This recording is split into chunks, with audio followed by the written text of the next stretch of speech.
마치면서 사도 바울은 영적 전쟁에 대한 이야기를 합니다. 말하자면 지금 이 문맥은 여러분이 잘 아시는 본문이 앞에 부부관계에 대해서 5장 후반부에 나오고 있습니다. 그 결혼식 주례로 많이 사용하고 있는 본문입니다. 부부관계에 대해서 말을 했고 그 앞에서는 부모와 자녀의 관계에 대해서 말을 했고 또 그 앞에서는 요즘으로 하면 직장에서의 상사와 이런 관계들을 얘기합니다. 종들아 너희 상전들에게, 또 상전과 종의 관계입니다. 근데 이제 이런 우리 삶은 전부 다 관계들로 형성이 되죠. 근데 이 관계들을 쭉 설명하면서 너희가 상식적으로 잘해라 그렇게 얘기하지 않습니다. 영적 전쟁이라는 겁니다. 마귀가 역사한다는 겁니다. 그래서 여러분들을 속상하게 할 거고, 그렇잖아요. 제일 속상하면 뭐가 속상해요? 부모들은 자식 때문에 속상한 일이 많죠. 자식들이 들으면 아니 왜 나 때문에 속상해, 기뻐해야지 그러겠지만 자식 때문에 속상한 일이 많아요. 또 부부관계는 어떻게 속상해요? 사랑해서 결혼하는데 이게 영 속상해요. 그러니까 이 관계라는 거는 이게 만만치가 않습니다. 근데 제가 늘 말씀을 드리지만, 늘 말씀을 드린다고 할 수는 없죠. 이런 기회가 될 때마다 말씀을 드리지만 그리스도인이 맺는 모든 관계는 삼각관계입니다. 나와 너만 생각하면 안 됩니다. 나와 너와 주가 계십니다. 주께서 이 관계를 통해서 우리에게 말씀하시는 바가 있습니다. 그걸 들어야 합니다. 그래서 영적 전쟁이라고 하는, 물론 뭐 하나를 더하면 마귀도 있겠죠. 그러나 그거는 뭐 있지만 뭐 수에 칠 가치는 없습니다. 하나님께서 이런 관계를 통해서 내게 무엇을 말씀하시는가 하는 것을 들을 필요가 있고, 그래서 사도 바울은 이 모든 에베소서의 이 영광스러운 말씀을 마치면서 마귀를 대적하는 싸움을 하라고 얘기를 하는데, 이것은 앞에 있는 얘기들을 다 접고 갑자기 새로운 얘기를 시작하는 것이 아니라 앞에 있는 얘기들을 정리하는 것입니다. 그래서 10절에 보면 끝으로 너희가 주 안에서와 그 힘의 능력으로 강건하여지고, 이제 결론을 내리는 것이죠. 마귀의 관계를 능히 대적하기 위해서 하나님의 전신갑주를 입으라고 얘기를 합니다. 근데 실제로 아름다움의 집을 떠나기 전에 철로역정에 나오는 크리스천은 하나님의 전신갑주로 그 아름다움의 집에서 무장을 시켜줍니다. 그리고 이제 길을 출발합니다. 앞으로 이것은 하나의 복선이죠. 앞으로 크리스천이 어떤 일을 만나게 될 것인가? 큰 싸움을 하게 될 것이다. 근데 이 싸움은 목사들에게만 있거나 어떤 특별한 사람들에게 있는 것이 아니라 모든 신자들에게 있습니다. 모든 신자들에게 이 영적 싸움은 존재합니다. 그럼 제가 한번 묻죠. 여러분은 어떤 영적인 싸움을 인식하며 사십니까? 문제는 이거예요. 우리는 그리스도인들에게는 영적인 생각이 있습니다. 로마서 8장에서 말씀한 것처럼 영적인 생각은 생명을 줍니다. 그리고 평안을 줍니다. 그러나 육적인 생각은 사망으로 우리를 인도합니다. 영적인 생각이라는 것은 물론 영적으로 우리들은 생각할 수 있는, 영적으로 돌아가는 것인데, 근데 여기서도 마찬가지예요. 우리의 삶을 살아가면서 그냥 내가 해야 할 과제가 있고, 내가 처리해야 할 일이 있고, 내가 풀어야 할 숙제가 있고, 내가 감당해야 할 일들이 있습니다. 그러나 이 모든 것들을 영적인 관련 속에서 생각할 수 있는 것이 그리스도인들입니다. 그러면 여러분들은 어떤 영적인 싸움을 경험하면서 사십니까?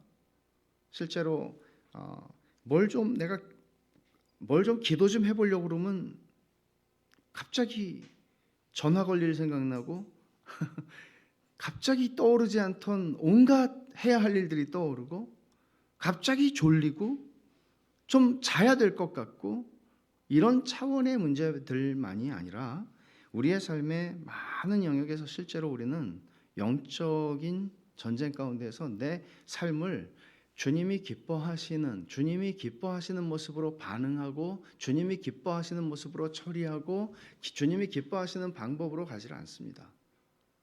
그런 싸움이 있단 말이죠. 이런 싸움을 인식하고 살라는 것입니다.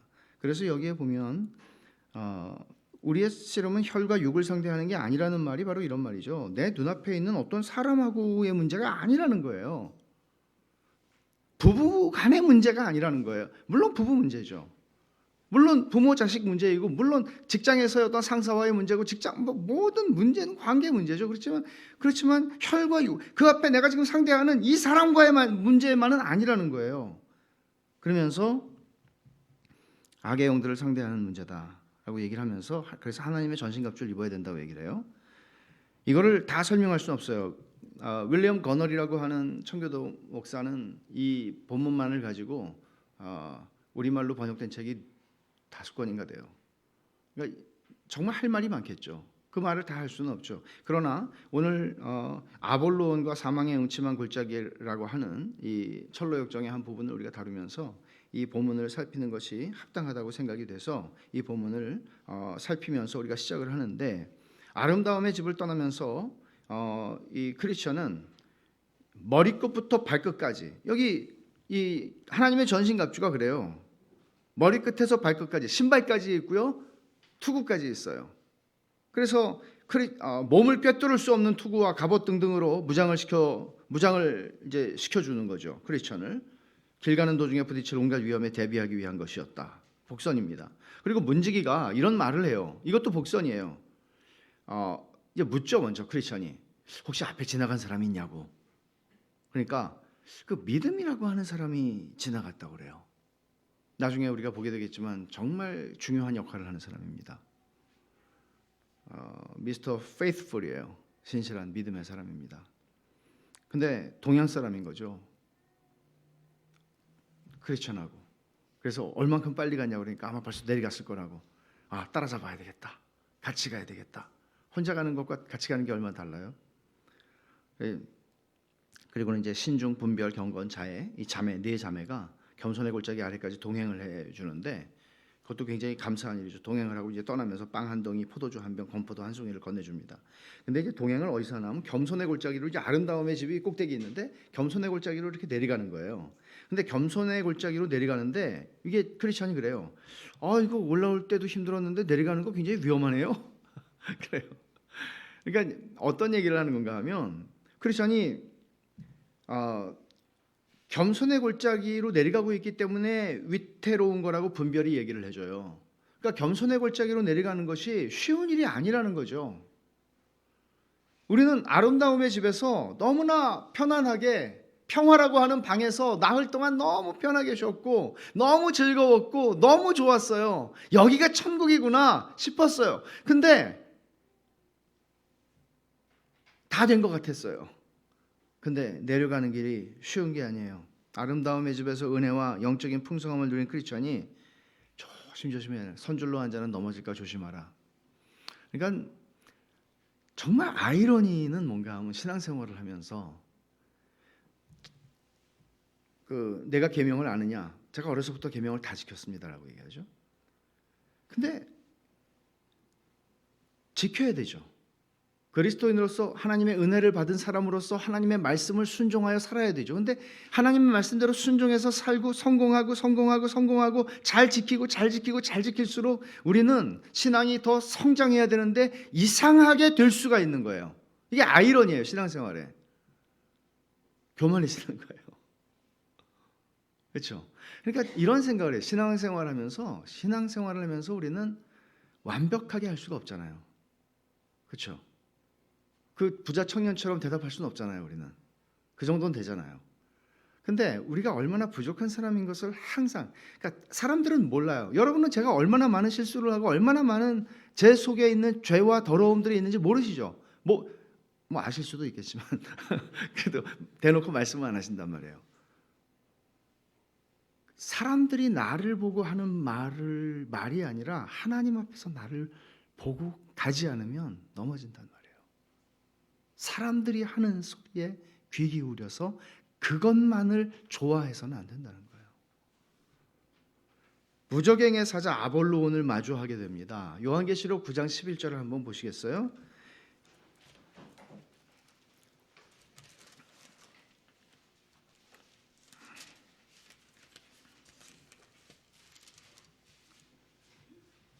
그들에게 왕이 있으니 무저갱의 사자라. 히브리어로는 그 이름이 아바돈이요 헬라어로는 그 이름이 아볼루온이더라. 크리스천이 도망갈 수, 멀리서 보니까 길 저쪽에 아주 더럽게 생긴 짐승, 마귀죠. 더럽게 무섭게 생긴 게 오는 거예요. 순간 여러분 같으면 어떻게 하겠어요? 여러분들 신앙생활 하다가 이거는 내가 그 전에 만나보지 못한 대적이에요. 이건 센 녀석이 오고 있어요. 도망가고 싶죠. 세상에 누가 이거를 대적하고 싶어요. 도망을 가야 되겠다고 생각을 해요, 순간. 근데 도망갈 수 없다는 걸 알죠. 왜? 등이 허전해요. 이 전신갑주가 머리끝부터 발끝까지인데 등을 가려주질 않아요. 이런 갑옷이 세상에 어디에 있어요. 등을 가려주질 않아요. 그러니까 도망가다가는 딱 맞아 죽게 생겼어요. 맞아도 앞으로 맞아야 되겠다. 앞으로밖에 못 가겠다. 근데 여러분 생각해 보세요. 성령께서 영감하셔서 이제 요한 사도 바울에게 에베소서를 쓰게 하시는데 이 하나님의 전신갑주가 등이 없어요. 돌았으면 안 돼요. 돌았으면 안 돼요. 그러면 맞아요. 필시 맞아요. 도망가면 앞으로 가야 돼요. 그렇다고 뒷걸음질 치면서 도망가라는 소리는 아니에요. 또 머리 좋은 사람들은 그렇게 하잖아요. 아볼로온이 헬라어로는 파괴자, 정말 나쁜 이름이죠. 그리고 아바돈이라고 하는 히브리 말은 파괴자라는 것이 아니라 멸망, 파괴 그런 뜻으로만 나와요. 여튼 이름이 더러운 이 마귀가 등장을 하는데 이 모습은, 아볼로온의 모습은, 여기 물고기 비늘 같은 피부가 있어요. 이건 아주 자랑을 해요. 물고기 비늘 같은 피부. 그거를 우리는 일상적으로 좋아하진 않죠. 미끌미끌하고. 등에는 용의 날개, 곰의 발 같은 발, 배에서는 시뻘건 불길과 검은 연기가 솟아나오고 입은 사자의 입이에요. 이 모습은 딱 요한계시록 13장에 등장하는 짐승의 모습이에요.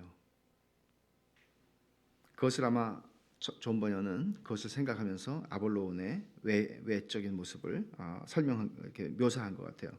아볼로온이 이 크리스천을 대적하면서 세 가지 전략을 써요. 세 가지 전략. 첫째는 회유. 살살 회유하는 거죠.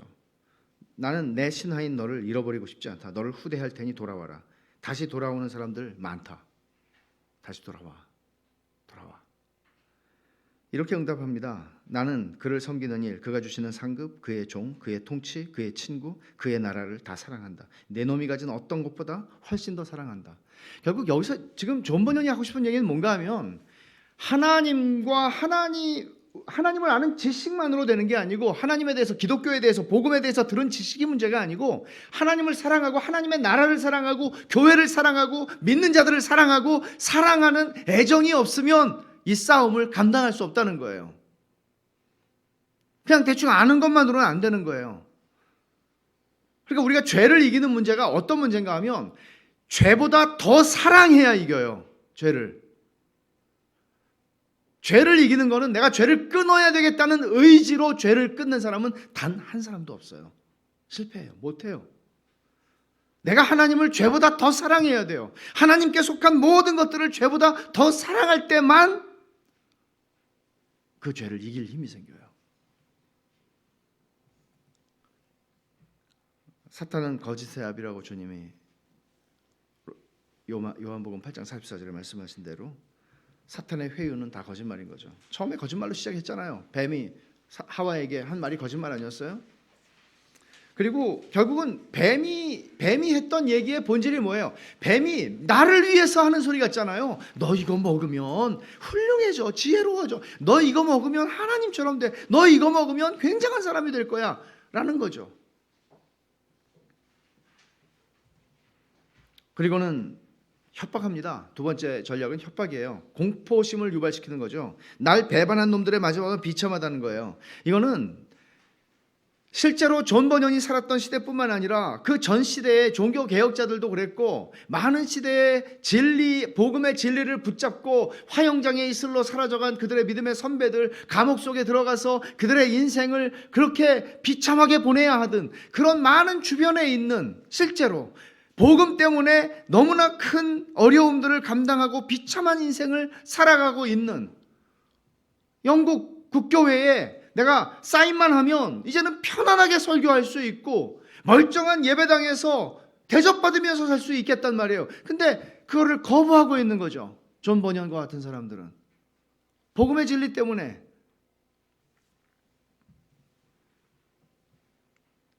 현세적인 불행을 걸고 넘어지는 거죠. 여러분,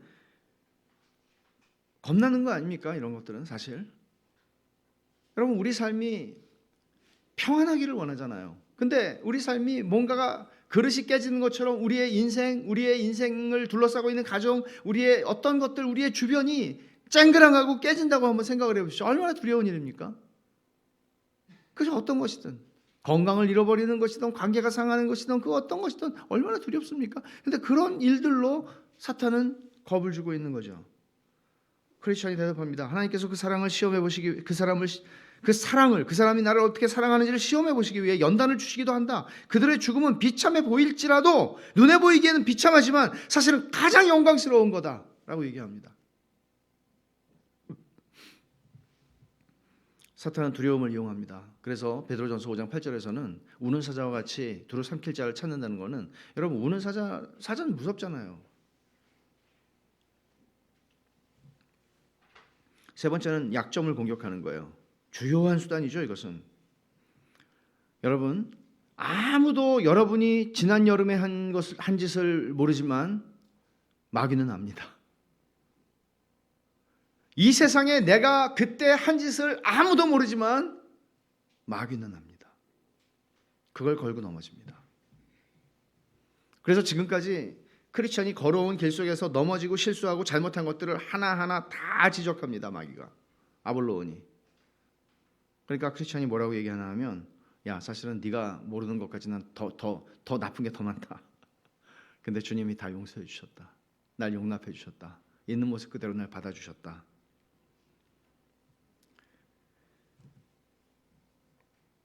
거부할 필요는 없죠. 마귀가 우리를 지적하는 거야. 마귀가 전문적으로 하는 거 참소자예요. 마귀라는 뜻은 참소자예요. 비난하는 거예요. 그게 특징이에요. 그래서 로마서 8장에서도 바울 사도는 이런 문제를 다루지 않을 수가 없었는데, 로마서 8장 31절을 한번 보세요.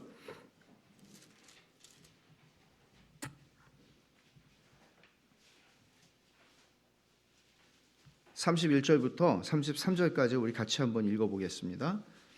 로마서 8장 31절입니다. 시작. 그런즉 이 일에 대하여 우리가 무슨 말하리요? 만일 하나님이 우리를 위하시면 누가 우리를 대적하리요? 자기 아들을 아끼지 아니하시고 우리 모든 사람을 위하여 내주신 이가 어찌 그 아들과 함께 모든 것을 우리에게 주시지 아니하겠느냐? 누가 능히 하나님께서 택하신 자들을 고발하리요? 의롭다 하신 이는 하나님이시니 누가 정죄하리요? 죽으실 뿐 아니라 다시 살아나신 이는 그리스도 예수시니 그는 하나님 우편에 계신 자요 우리를 위하여 간구하시는 자시니라. 이게 우리가 대답할 수 있는 대답입니다. 마귀는 우리를 고발하고, 여러분, 스가랴서에서도 우리가 보는 거잖아요. 대제사장 여호수아가 하나님 앞에서 정말 더러운 옷을 입고 서 있어요. 마귀가, 아니 이렇게 더러운 옷을 입고 있는 이런 더러운 놈이 제사장이라고 얘기를 하죠. 근데 하나님께서 뭐라 그래요? 입 닥치라고 그러죠. 그리고는 흰 옷을 입히라고 그럽니다. 하나님이 재판장이시란 말이에요. 우리의 더러운 약점을 가지고 우리가 하나님 앞에 서는 것 아니라는 사실이죠. 사탄은 죄책감을 이용하고 우리의 현저한 죄악상을 공격하는 참소자입니다. 그래서 결국은 전투가 벌어집니다. 아볼로는 불붙은 창을 크리스천의 가슴을 향해서 던지게 되고, 크리스천은 손방패로 그걸 막았습니다. 에베소서 6장 16절 아까 우리가 읽은 말씀에는 악한 자의 모든 불화살, 옛날 번역에서는 화전이라고 했어요. 불화살들이 끊임없이 날아오는 거예요. 여러분들이 하나님께서 주신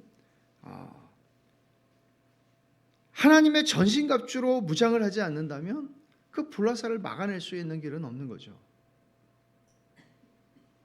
두 번째는 아볼로온이 여러 투창들을 우박처럼 퍼붓고 크리스천은 머리 손발에 막느라고 막지만 부상을 입습니다. 반나절을 그렇게 싸우는 동안 크리스천은 기진하게 되고 마침내 아볼로온의 공격을 받아서 손에서 칼을 탁 놓치고 말아요. 원래 이 칼 싸움하는 영화를 보면은 칼을 놓치면 거기서 위기가, 주인공이 칼을 놓쳐요. 언제나 나쁜 놈이 칼을 놓치는 법은 없어요. 언제나 주인공이 칼을 먼저 놓쳐요. 칼을 놓칩니다. 그러나 하나님의 도우심으로 최후의 일격을 맞기 직전에 칼을 다시 잡은 크리스천이 일격을 가하게 되고 아볼로온을 잡아뜨립니다. 그리고는 미가서 7장 9절 8절에 있는 말씀을 으로 선언합니다. 나의 대적이여 나로 말미암아 기뻐하지 말지어다. 나는 엎드러질지라도 일어날 것이요 어두운 데에 있을지라도 여호와께서 나의 빛이 되실 것이미로다. 얼마나 멋진 말씀이에요. 그리고 로마서 8장 37절을 가지고 외치며 반격합니다. 그러나 이 모든 일에 우리를 사랑하시는 이로 말미암아 우리가 넉넉히 이기느니라. 우리를 사랑하시는 이로 말미암아 우리가 넉넉히 이기느니라. 그리고 아볼로온은 큰 상처를 입고 용의 날개로 도망을 쳤습니다. 다시는 보지 못했다고 합니다. 야고보서 4장 7절 말씀입니다. 그런즉 너희는 하나님께 복종할지어다. 마귀를 대적해라. 그리하면 너희를 피하리라. 대적하라고 합니다. 피하라고, 도망가지 말고 마귀를 대적하라고 얘기합니다. 그리고는 어떤 사람이 와서 생명나무 잎을 가져다가 상처에 붙여서 순식간에 아물게 해줍니다. 요한계시록 마지막에 있는 생명나무 이파리로 우리를 고쳐주는 것이죠. 원기를 회복합니다.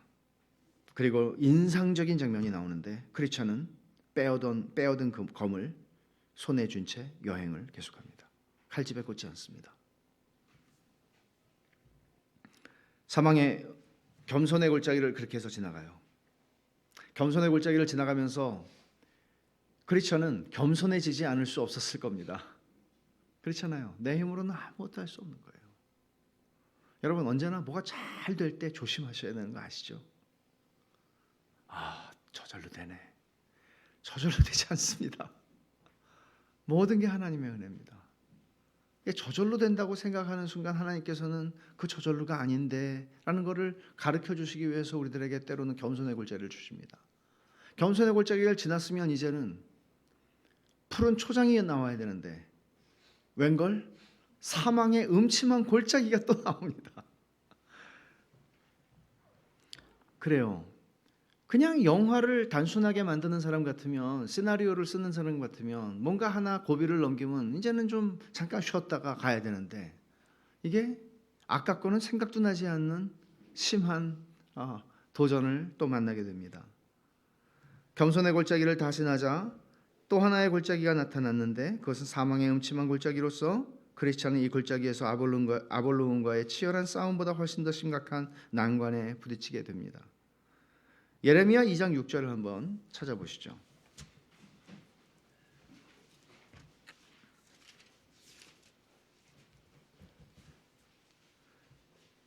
제가 읽겠습니다. 그들이 우리를 애굽 땅에서 인도하여 내시고 광야 곧 사막과 구덩이 땅 건조하고 사망의 그늘진 땅 사람이 그곳으로 다니지 아니하고 그곳에 사람이 거주하지 아니하는 땅을 우리가 통과하게 하시던 여호와께서 어디 계시냐 하고 말하지 아니하였도다. 하나님이 그 광야를 지나게 하셨어요. 우리는 잘 알다시피 여호와는 나의 목자시니 내게 부족함이 없습니다라고 고백하는 다윗의 시편에서도 사망의 음침한 골짜기를 지나간다고 얘기를 합니다. 마주오는 두 사람을 만나는데 주목해야 할 사람들입니다. 순례길을 역행하면서, 이 사람들은 역행하는 거예요. 그러니까 깎으러 오는 사람들이에요. 깎으러 오면서 뭘 하나 하면 갈 데가 아니라고, 거기는 갈 곳이 아니라고, 돌아가라고. 사람들을 낙심시키는 사명을 가진 사람이에요. 사람을 순례자들을, 믿음의 길을 걸어가는 하나님의 사람들을 낙심시키는 사명을 가지고 내려가면서 그 땅에 대해서 험담을 하는 사람들입니다. 민수기 13장 30절부터 33절에 보면 바로 그 가나안 땅을 정탐했다가 10명의 정탐꾼들이 그 땅을 악평하여 말하는 거예요. 그 사람들을 지금 얘기하는 거예요. 이런 사람들이 항상 공동체 안에 있을 수 있다는 거예요. 공동체 안에. 골짜기 자체가 역청처럼 온통 시꺼먼 구렁텅이인데다가 그 안에는 온갖 귀신들, 사티로스, 용들이 우글거리고 있었다. 또한 골짜기로부터 고통스러운 울부짖음과 고함 소리가 계속 울려나왔는데 그건 인간들의 신음소리였다. 가기 싫죠. 이런 곳을 지나가기 싫죠. 말로 낙심하게 하는 거예요. 굉장히 무서워요. 야고보서에서도 혀의 힘에 대해서 얘기를 하고 있지만 말로 낙심하고 말로 죽이는 거예요. 낙심케 하고. 이런 거죠. 이제 기도를 어떤 사람이 기도를 한번 해보려고 그래요. 그랬더니 내가 다 해봤는데 그게 별거 없다고. 뭔가 한번 성경을 한번 읽어보려고 그러는데 그거 내가 수십 번 해봤는데 별로 좋은 방법 아니라고. 교회 봉사를 좀 해보려고 작정을 했더니 그거 하면 나중에 상처받는다고. 낙심시키는 은사, 이게 이제 부르심이에요, 이 사람들의.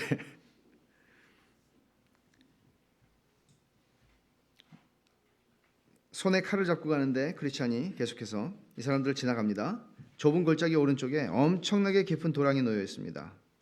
이 맹인이 맹인을 인도하다가 빠져 죽은 도랑이라고 얘기합니다. 맹인이 맹인을 인도하다가 빠져 죽은 도랑. 주님이 말씀하셨죠. 맹인이 맹인을 인도해서 다 죽는다고. 이거 뭐예요? 거짓 교사들, 거짓 선지자들, 거짓 목사들, 거짓 사도들을 얘기하는 거죠. 그래서 나를 수렁에서 건지사 빠지지 말게 하시고 나를 미워하는 자에게서와 깊은 물에서 건지소서. 물이 나를 휩쓸거나 깊음이 나를 삼키지 못하게 하시며 웅덩이가 내 위에 덮쳐 그것의 입을 닫지 못하게 하소서. 이 시편을 가지고 기도합니다. 여러분, 이 말씀들을 들으시면서 어떤 생각이 드세요? 여러분들의 인생의 고비고비마다 이런 하나님의 말씀을 가지고 여러분들도 힘을 동일하게 얻을 수 있지 않습니까? 이런 말씀들이 여러분들의 기도가 될 수 있지 않습니까? 이런 말씀들을 가지고 여러분들은 하나님 앞에 힘을 다하여 부르짖을 수 있지 않습니까? 존 번연의 이 성경 전체를 교리를 이렇게 담아낼 수 있는, 그래서 여러분들이 새해에는 성경을 열심히 읽으시기를 바라요. 다윗 왕이 빠졌던 골짜기, 한없이 비좁은 길, 컴컴한 어둠, 골짜기 중간쯤에는 지옥의 입구가 길가에 접해 있었다는 설명이 있습니다. 무시무시한 소음이 있고 불꽃, 연기, 화염이 쏟아져 나오고 이런 위험은 아볼로온과는 달리 크리스천의 칼을 두려워하지 않는 위험이었습니다. 아까는 칼이 무기였어요. 근데 지금은 그 칼을 들고 있는데 그 칼 가지고 할 게 아니에요. 지금은. 그러니까 무기를 잘 써야 되잖아요. 화전, 수전, 공중전, 이 무기가 있잖아요. 근데 칼만 들고 싸우는 게 아니잖아요. 그래서 어떤 무기를 바꿔요? 무기를 교체해요. 그게 뭐예요? 모든 기도. 아까 에베소서 6장 18절에서 읽은 모든 기도. 모든 기도. 이렇게 기도합니다. 시편 116편 4절. 여호와여 주께 구하오니 내 영혼을 건지소서. 여호와여 주께 구하오니 내 영혼을 건지소서. 여러분, 그래서 시편을 여러분이 읽으실 때는요, 시편을 읽으실 때는 소리를 내서 읽으시면 더 좋습니다. 왜냐하면 이게 기도이고 찬송이기 때문에 그래요. 되게 좋습니다. 그리고 만약에 영어를 좀 해독이 가능하신 분들은 영어 성경으로 이렇게 읽으셔도 더 좋습니다. 왜냐하면 더 신경을 써서 읽거든요. 안 익숙하니까. 영어를 너무 잘하는 분은 한글로 읽는 게 더 낫습니다. 영어가 더 쉬운 분은 좀 그러면 더 집중하게 되고 그렇게 돼요. 그렇게 해서 여러분들이 마치 성우나 어떤 연극하는 사람이 대사를 읽는 것처럼 이 기도들을 내 기도가 되도록 그렇게 기도를 하면서 한번 시편을 읽어보세요. 저는 좋더라고요. 그리스도인의 삶에 하나님이 주신 무기는 두 개잖아요. 성령의 검, 곧 하나님의 말씀, 그리고 모든 기도. 말씀과 기도를 적절하게 사용하면서 크리스천은 이 싸움을 감당합니다. 수킬로미터를 걷는 동안 불길은 끊임없이 그를 향해서 달려들고 처량한 목소리와 음산한 소음들이 여기저기서 그를 괴롭혔으므로 때때로 크리스찬은 이렇게 계속 나가다가는 자기 몸이 갈갈이 찢기거나 길 위에 진흙처럼 짓밟히지 않을까 하는 두려움이 떠올랐습니다. 한 장소에 이르자 한 무리의 마귀떼가 그를 만나러 쫓아오는 것 같은 소리를 듣습니다. 이게 여러분 반지의 제왕 같은 영화를 보시면은 유익한 게 이런 게 이렇게 그림으로 이렇게 장면으로 떠오르거든요. 막 오크들이 막 떼로 달려들고 막 이런 게 얼마나 무서워요. 얼마나 끔찍해요. 두려움 속에서 크리스찬은 또 시편 71편 16절을 가지고 기도합니다. 나는 주 여호와의 능하신 행적을 믿고 걸어가리라. 얼마나 멋진 얘기입니까? 얼마나 멋진 기도입니까? 여러분들의 인생에서 이런 두려움들이 찾아올 때 여러분들이 이렇게 이 말씀을 가지고 나는 주 여호와의 능하신 행적을 믿고 주 여호와의 능하신 행적을 믿고 걸어가겠다. 그러자 마귀떼가 물러갑니다. 더 깊은 문제는 이제는 창난 현상을 경험하게 됩니다. 이런 공포와 두려움들이 엄습하고 이런 환경 속에서 오랜 시간을 지나게 되자 이제는 정신없이 혼미해진 가엾은 크리스천은 자기 자신의 목소리인지 마귀의 목소리인지 구별조차 할 수 없는 지경까지 갑니다. 혼미해지는 겁니다. 깊은 두려움이 그를 낙심케 했고 그리고 그를 침체에 빠뜨리고 그리고 혼미케 합니다. 정신이 혼미해진 크리스천은 불타오르는 지옥문 입구를 지나면서 자기 목소리인지 마귀의 음성인지 구분할 수가 없어요. 왜냐하면 마귀가 바로 귓전에 대고 속삭이고 있거든요.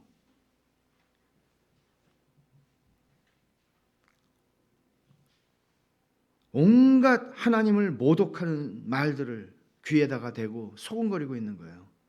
자신의 마음속에서 우러나오는 생각이라고 착각을 하면은 어떻게 내가 그 주님을 모독하는 말들을 내가 할 수 있단 말인가 하면서 자책을 합니다. 이전에는 그렇게 사랑하고 존경하던 분을 나 스스로 비방하며 모독하고 있다는 생각이 이제껏 겪었던 어떤 고통보다 더 괴로운 거죠. 내가 어떻게 주님을 모독할 수 있나? 내가 어떻게 이렇게 할 수 있나? 하는 생각입니다. 그런 비방을 아무리 막으려고 해도 막을 수가 없고 분별할 수 있는 힘도 없어지는 거예요. 영과 육이 다 지쳐 있는 거예요. 보세요. 겸손의 골짜기를 내려오면서 아볼로온하고 싸웠어요. 거기서 이미 많은 부상을 입었어요. 상처가 났어요. 그리고 다시 은혜로 이겼어요. 그리고 가는데 사망의 음침한 골짜기를 또 만났어요. 거기서 마귀떼들이 자기를 너무나 뒤집어 놔요. 공포와 두려움 속에 집어넣어요. 지친 거죠. 이때 영적인 공격을 받아요. 영과 육이 다 지쳐 있는데 영적인 공격을 받아요. 그러니까 육신의 피곤함이라고 하는 거는요. 그러니까 하나님이 그렇게 만드신 거죠. 여러분 육신이 아주 피곤하면 영적으로도 침체가 돼요. 그건 사실 영적 침체라고 하는 로이드 존스의 그 명저에 보면 그 한 챕터에서 그런 얘기를 하죠. 그 의사 아니었어요, 그분이? 육신의 피곤함이 가져오는 영적 침체의 한 가지 원인, 육신을 너무 많이 쓰는 거예요. 그러니까 우리를 알아야 돼요. 그러니까 교회 일을 하는 것도 마찬가지예요. 교회 일을 하면서 막 교회 일에 딘 사람이 너무 많아요. 대한민국에는 디면 안 되잖아요. 주님, 디지 않고 내가 기쁨으로 할 수 있는 은혜를 주십시오. 이렇게 하고 가야죠. 그러나 육신을 넘어서지는 못해요, 우리가. 그래서 여러분들이 언제든지 뭘 하다가 목사님 요즘에는 이게 영적인 침체를 오는 것 같습니다. 너무 엄살을 부리시지는 마시고 그러나 이분이 힘드시구나. 그러면 한 1년 쉬세요. 한 3개월 쉬세요. 그래도 교회는 아무 일 없어요. 진짜예요. 예를 들어서 제가 몸이 아파서 3개월 쉰다. 무슨 일이 일어날까요? 더 잘 되죠. 저는 그렇게 믿습니다. 그런 경험을 종종 하기도 했고요. 진짜입니다. 그러니까 하나님은 너 없어도 된다. 착각하지 마라. 그러시는 거예요. 그러니까 여러분 행여나 나 없으면 교회가 그렇게 생각하지 마시고 자기 영혼을 향해서 설교를 하는 게 굉장히 중요합니다. 이럴 때 누가 나에게 무슨 말을 해서 들리지 않습니다. 여러분 시편 한번 볼까요? 42편. 여러분 모두는 여러분 자신에게 설교할 수 있는 최상의 설교자가 되셔야 합니다. 시편 42편과 43편은 바로 그런 이야기를 하고 있는 말씀인데 42편 5절을 보겠습니다. 같이 한번 보죠. 내 영혼아 내가 어찌하여 낙심하며 어찌하여 내 속에서 불안해하는가. 너는 하나님께 소망을 두라. 그가 나타나 도우심으로 말미암아 내가 여전히 찬송하리로다. 이게 자기한테 자기가 하는 설교문입니다. 꾸짖는 거예요. 내 영혼아 너 어찌 낙심하고 어찌하여 내 속에서 불안해. 너 하나님께 소망을 둬. 그가 나타나 도우심으로 말미암아 내가 여전히 하나님을 찬송하고 송축할 거야. 자기에게 설교를 하는 거예요. 이 말씀을 조금 더 보세요. 11절을 보십시오. 11절도 한번 같이 읽죠. 시작. 내 영혼아 내가 어찌하여 낙심하며 어찌하여 내 속에서 불안해하는가. 너는 하나님께 소망을 두라. 나는 그가 나타나 도우심으로 말미암아 내 하나님을 여전히 찬송하리로다. 뭐예요? 이게 설교예요. 설교는 반복하는 거예요. 자기 자신에게. 여기서 안 끝나요. 43편 5절 제가 읽습니다. 내 영혼아 내가 어찌하여 낙심하며 어찌하여 내 속에서 불안해하는가. 너는 하나님께 소망을 두라. 그가 나타나 도우심으로 말미암아 내 하나님을 여전히 찬송하리로다. 계속 낙심하는 거예요. 계속 불안한 거예요. 자기 자신에게 설교를 해야 돼요. 자기 자신에게. 이게 힘 있는 설교예요. 그리고 자신과 자기 안에 있는 죄를 구별해야 돼요. 내 속에. 그러니까 나는 지금도 내가 넘어지고 있고 불안해하고 이렇게 내가 허접한 존재구나. 그러는 순간에도 하나님께서는 그리스도와 연합한 나를 보시고 기뻐하고 계세요. 나와 내 속에 있는 죄를 구별할 줄 알아야 돼요. 그래야 낙심이라고 하는 이 구렁텅이에서 벗어날 수 있어요. 앞서가는 사람이 사망의 음침한 골짜기로 다닐지라도 해를 두려워하지 않을 것은 이라고 말하는 거를 크리스천이 들어요. 따라잡은 거예요. 누구죠? 믿음 따라잡은 거예요. 얼마나 여러분 그냥 그 뭐라 그래 귀신 씨알 까먹는 소리라고 그러던가 그냥 그런 거 있잖아요.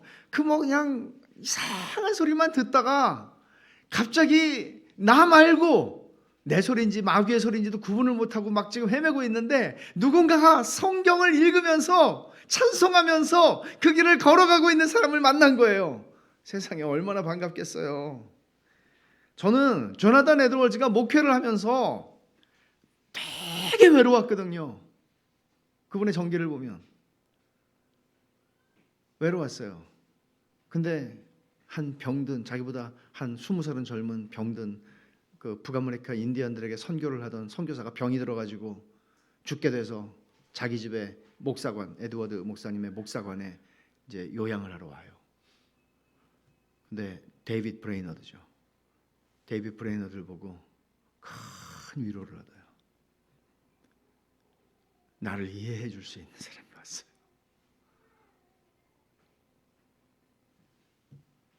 그런 거예요. 저는 성경을 보면서 이런 본문들을 여러분 한번 사도행전 18장 한번 보십시오.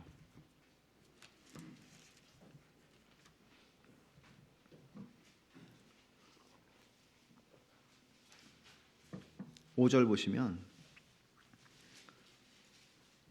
실라와 디모데가 마게도냐로부터 내려오매 바울이 하나님의 말씀에 붙잡혀 유대인들에게 예수는 그리스도라 밝히 증언하니 실라와 디모데가 마게도냐에서 내려와서 바울을 만나게 돼요. 고린도에서. 근데 데살로니가에서 복음을 전하다가 난리가 나는 바람에 바울이 먼저 피신을 하게 되고 그러면서 이제 또 만났다가 또 헤어지고 하면서 바울은 물론 혼자서도 잘할 수 있는 그런 사람이었겠죠. 근데 바울과 실라 야 빨리 와 속히 와 이렇게 하면서 갔단 말이에요. 근데 되게 힘들었던 것 같아요. 혼자 있는 게. 근데 이 5절을 보면 실라와 디모데가 마게도냐에서 내려오매 바울이 하나님의 말씀에 붙잡혀. 이 말이 그냥 예사롭게 보이질 않아요.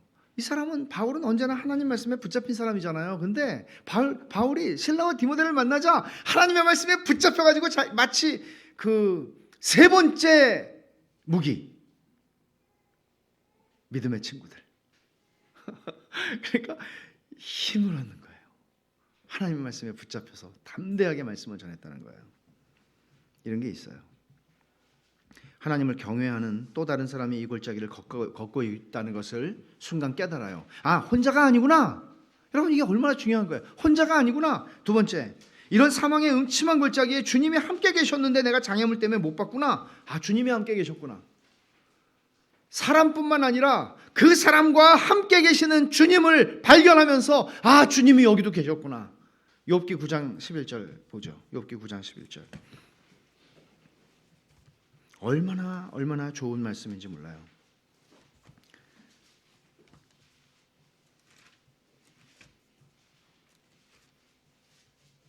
같이 읽죠. 시작. 그가 내 앞으로 지나시나 내가 보지 못하며 그가 내 앞에서 움직이시나 내가 깨닫지 못하느니라. 바로 이 상황을 그대로 묘사하는 거예요. 이 얘기는 우리를 낙심시키는 얘기가 아니에요. 그가 그대 앞으로 지나가고 계세요. 다만 내가 못 보는 거예요. 그가 내 앞에 움직이고 계세요. 다만 내가 못 깨닫는 거예요. 여러분들의 삶의 모든 순간에 아까 우리가 부른 찬송처럼 예수가 거느리시니, 예수가 거느리시니. 세 번째로는 계속 가다 보면 동료를 만나겠구나 하는 희망이 생겨요. 그러니까 많은 믿음의 선배들이 걸어갔던 길을 우리가 걸어가는 거지 우리가 처음으로 걸어가는 길이 아니에요. 날이 밝아오자 크리스천은 하나님께서 사망의 그늘을 아침으로 바꾸셨다고 외치면서 밝은 빛 아래서 지나온 고난의 길을 돌아보니까 갑자기 구원의 기쁨이 샘솟는 거예요. 그리고 안심할 수만은 없는 것은 앞으로 갈 길이 더 위험하다는 것을 자각해요. 현실을 자각하는 거예요. 여러분, 진짜 성숙한 그리스도인들은 그냥 한 번의 기쁨으로 일희일비하는 게 아니라 구원의 기쁨을 충만하게 경험하면서도 구름을 타고 가지 않아요. 현실 위에 발을 디디고 걸어가요. 그리고는 고백합니다. 하나님의 등불을 힘입어 가리라. 이게 무슨 말인지 여러분 이해하십니까? 욥기를 한번 한 구절 더 보죠. 욥기 29장 3절입니다.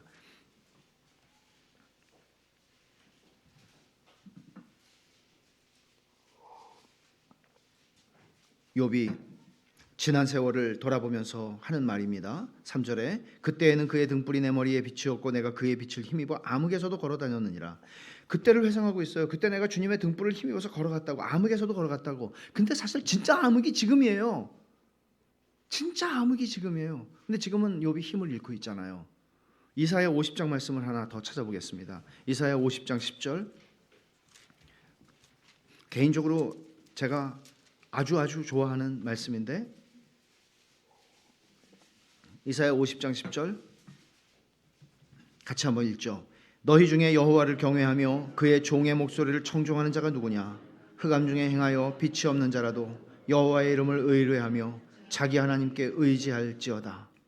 흑암 중에 행하여 빛이 없는 자라도 여호와 이름을 의뢰하며 자기 하나님께 의지할지어다. 그 뒷말씀을 보면 11절에 보라 불을 피우고 횃불을 둘러띈 자여 너희가 다 너희의 불꽃 가운데로 걸어가며 너희가 피운 횃불 가운데로 걸어갈지어다. 너희가 내 손에서 얻을 것이 이것이라. 너희가 고통이 있는 곳에 누우리라. 무슨 얘기예요? 횃불 내 촛불 켜고 걸어가요. 내 전등 켜고 걸어가요. 그건 내 경험과 내 지식과 내가 믿는 거, 내가 의지하는 거, 그거 달랑 들고 내 길을, 내 인생의 길을 걸어갈 수 있다고 믿는 거죠. 착각하는 거죠. 근데 그런 사람들은 결국은 고난 가운데, 고통 가운데 누울 거라고 말씀해요. 그러나 여호와의 이름을 의지해서 빛이 없는 칠흑 같은 깜깜한 곳에서 내 귀를 쫑긋 세우고 주의 말씀을 향하여 내 귀를 열고 하나님을 의지해서 내 앞에 절벽이 있는지, 내 앞에 구덩이가 있는지 하나님의 말씀을 의지하고 주의 이름을 의뢰하여 내가 그 길을 걸어가는 거예요.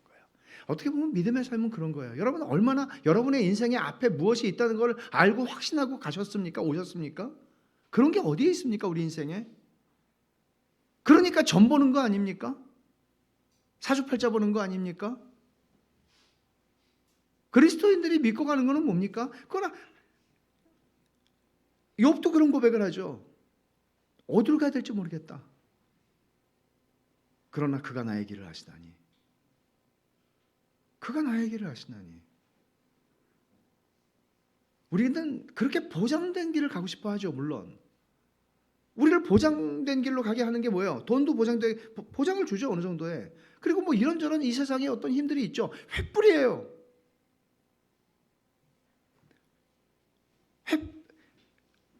우리에게 어떤 조건들이 있을 수 있어요. 근데 그 조건을 의지해서 사는 게 아니라는 거예요. 어리석은 부자에게 주님이 하신 말씀이 있잖아요. 오늘 내가 내 영혼을 취하면 그거 네 것이 되겠느냐. 사망의 골짜기 끝에서 크리스천이 본 것은 이전에 이 길을 걸어갔던 순례자들의 피, 뼈, 재와 산산이 부서진 몸뚱이들이 여기저기 널려 있는 것. 중간에 죽은 거죠. 끝까지 못 간 것이죠. 그리고 이교도와 교황이라는 두 거인이 옛날부터 살고 있던 동굴을 발견합니다. 근데 이교도와 교황이 의미하는 건 뭔가 하면 이교도는 이 로마 제국이 300년 동안 기독교를 그렇게 탄압하고 핍박했어요. 그래서 뭐라고 그랬냐면 죽은 지 오래됐다. 이방인이라고 이교도라고 하는 거인은 죽은 지 오래됐다. 그러나 교황은 늙기는 늙어서 관절도 안 좋고 그래서 움직이질 못하고 앉아 있다고 얘기해요. 그 종교개혁 벌써 종교개혁은 16세기에 일어났으니 100년이 지나고 150년이 지나갔으니까 이제 힘을 많이 쓰지 못한다고 얘기를 해요. 그래서 분통만 사귀고 손톱을 깨물며 순례자들을 비웃고만 있었다. 그렇게 설명합니다.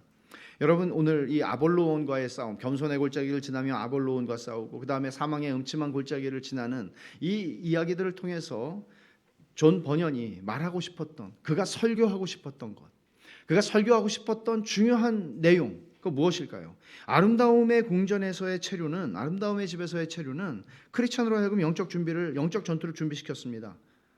하지만 한편으로는 은혜의 체험과 풍성함과 정말 내가 너무 좋다, 너무 좋다 하는 순간에 교만할 수 있었기에 하나님께서는 겸손의 골짜기로 그를 데리고 가십니다. 영적 전투를 경험케 하십니다. 그를 낮추십니다. 겸손하게 하십니다. 이것이 복입니다. 여러분 이것이 복입니다. 영적 전투의 실제적인 경험은 크리스천의 성화를 지대하게 촉진시킵니다. 이 싸움은 헛되지 않습니다. 그를 거룩 안에서 성장하게 합니다. 여러분 우리의 삶도 마찬가지입니다. 싸우십시오. 싸워야 합니다. 정말로 형제들아, 끝으로 형제들아. 에베소서 6장 마지막은 바울이 그렇게 얘기합니다. 진짜 마지막으로 얘기하는데 여러분 우리는 싸우는 사람들입니다. 새벽에 일어날 때부터 싸우죠. 좀 더 자자, 좀 더 눕자, 좀 더 졸자. 새벽에 일어날 때부터 싸웁니다. 하루를 아무 기도 없이 보냅니다. 하루를 아무 말씀 없이 보냅니다. 어떻게 우리가 싸울 수 있겠습니까? 그리스도인의 삶은 영적 전투입니다. 내 손에 든 검을 꽂지 말아라. 찬송가에도 있죠. 성령의 검과 하나님의 말씀과 함께 또 하나의 무기가 뭐라고요? 모든 기도. 그리고 제3의 무기가 뭐예요? 친구들. 같이 가야 돼요, 여러분. 그래서 교회가 얼마나 감사한 건지 몰라요. 교회라는 것이. 같이 가는 거예요. 같이 노는 친구가 아니고 같이 가는 친구예요. 전쟁이 없이는 구원의 기쁨과 감격도 없어요. 이런 전쟁이 있어야 구원의 감격이 솟아요. 그래서 그 중에 하나가 여러분 전도를 열심히 하면 구원의 확신이 더 좋아져요. 전도를 하면, 도를 전하면. 도를 아십니까? 저 사람들만 할 게 아니고 우리가 해야 되는 거예요. 도를 아십니까는. 제가 좋아하는 허드슨 테일러의 시, 중국 선교사였던 허드슨 테일러, 이런 시가 그의 전기에 보면 나옵니다. 아버지의 일을 하는 나에게 땅 위에 그 무슨 안식이 있으리. 이 땅에 나를 보내시고 이 땅에서 그날을 기다리게 하시며 그때까지 당신의 일을 맡겨주신 그분은 내게 은혜 또한 후히 주시리. 일할 수 있는 은혜, 고난을 이길 수 있는 은혜. 그러나 안식의 은혜는 아직 아니리. 안식은 하늘에나 있는 것을, 하늘을 바라보고 사는 겁니다. 이 땅에서 호의호식하자는 것이 우리가 예수를 믿는 이유는 아닙니다. 하나님께서 우리의 인생을 어떻게 인도하실지 모르지만 두려워하지 마십시오. 우리의 선하신 아버지께서 우리에게 최상의 것을 언제나 주십니다. 기대하십시오. 기대가 되지 않습니까? 예수가 거느리시니 기대가 되지 않습니까? 예수님이 거느린다는 뜻은 예수님이 인도한다는 거예요. 예수님이 앞서서 인도하시는 거예요. 기대가 되지 않습니까? 우리 인생이. 하나님께서 어떤 일을 주셔도 나를 그 품 안에 안아주실 것이고 나를 거룩하게 하실 것이고 나로 하나님의 은혜를 더 깊이 아는 그 복된 자리에 나를 데리고 가실 것이다. 순례길에서 그리스도인 동료보다 더 귀한 존재는 없습니다. 여러분 좌우를 한번 보십시오. 옆에 있는 사람들을 한번 보시라고요. 이게 우리 같이 가야 될 사람들입니다. 여러분 예사로운 사람이 아닙니다. 이분들이 예사로운 사람이 아닙니다.